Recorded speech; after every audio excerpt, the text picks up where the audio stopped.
Hi, I'm Troy, a young filmmaker and a powerchair football player. This documentary is how COVID-19 has affected the sport of powerchair football. Let's the striking begin. I'm Troy Willicombe. I am joined by Brad Bates. Hello, Brad. Hello, Troy. You alright? Yeah, I'm good. How are you today? All good, just busy. Okay. So, Brad, can you give me a quick overview on what powerchair football is, please? Yeah, so powerchair football is a four-a-side sport, roll-on, roll-off subs, played in powered wheelchairs for anybody with a disability, pretty much. Classification processes, regional leagues, national leagues, international competitions, and it's growing all over the world.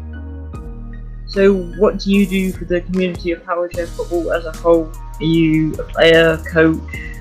So I play for West Brom and for England national team. I also manage the Cheltenham Southwest All Stars in the Championship, and I'm an ambassador and coach for Goals Gone Grass. So, when you say you play for England, Yeah. is there like World Cups and Euros, that kind of thing? Or Yeah. So there's been 3 World Cups today, and there are 2 or 3 Euros.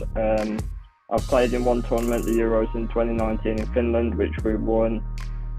The first England team to win a tournament since '66. So, that's a big accomplishment for us. And then next year, 2022 October, we've got the World Cup in Sydney. So we'll be on yeah. So Goals Beyond Grass is a charity set up in the Gloucester area, mainly aimed towards powerchair football, but we also do frame football, pan football, and anything really, just to get people with disabilities involved and just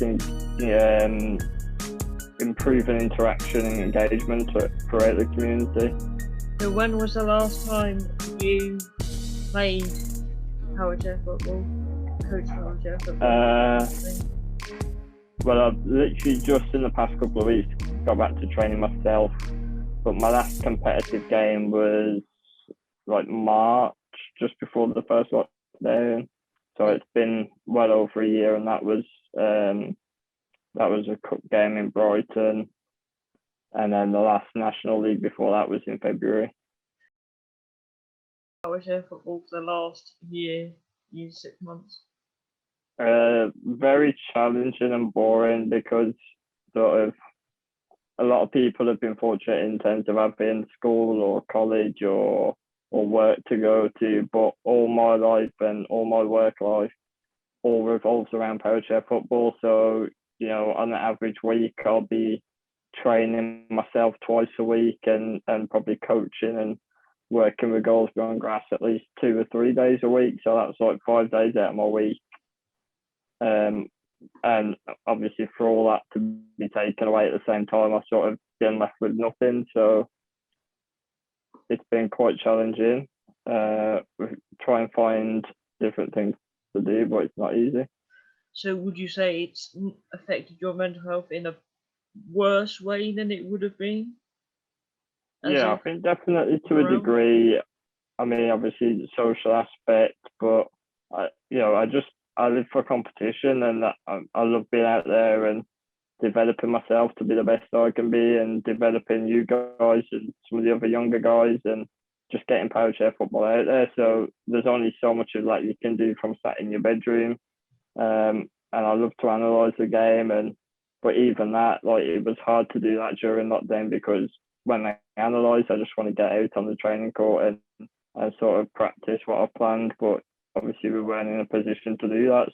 So, for me, it was sort of, what can I do instead to sort of better myself as a person, which will then help me as a player in the long run.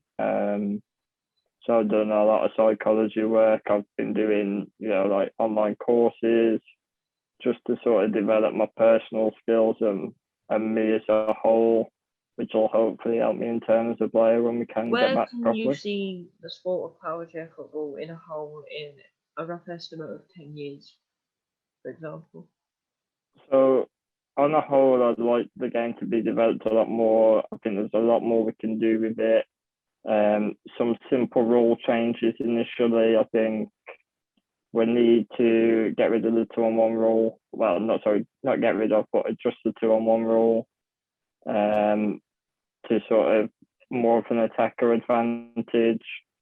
And then other things like we need to reduce the ball size. And all this will sort of help the game flow and be more attractive, and in the long run, hopefully attract more sponsors. Obviously, more sponsors means more money means more publicity. It's sort of just, you know how it is with sport and sport management. It's just a vicious cycle. It always comes back to money, and more money always means more sort of possibilities. And so, looking long term, I don't see no reason why we can't get it televised. And we do live stream, but it's not enough. We need it more in the public eye, not just sort of the players, family, and friends that are watching. We need mainstream public to be able to see this. So I think there's a few ways. I mean, definitely getting more sponsors involved, but I think that's on us as players and coaches to make the game more appealing to sponsors. But then, it's sort of maybe some ambassadors would be a good way as well, sort of within mainstream football. Obviously, just sort of one mainstream player has got a bigger following than our entire sport. Sort of if you look at social media numbers, even just a young player coming through a sort of mid-table Premier League side has got a bigger following than any of us combined, sort of thing. So getting them on board to help increase our publicity and people's awareness would be a good way forward, I think. So if anyone wanted to start powerchair football or help in any way, where could they look for information? Yeah, so the best way would be to go onto the WFA website, which is the Wheelchair Football Association, so the English governing body. And on there's a specific section to clubs and finding your most local club. Alternatively, there's social media pages you can get in touch with people on. Goals Beyond Grass, contact them, contact, sort of the WFA's Facebook page, Instagram page, and I'm sure anybody would be more than happy to point people in the right direction and get you in touch with your most local club.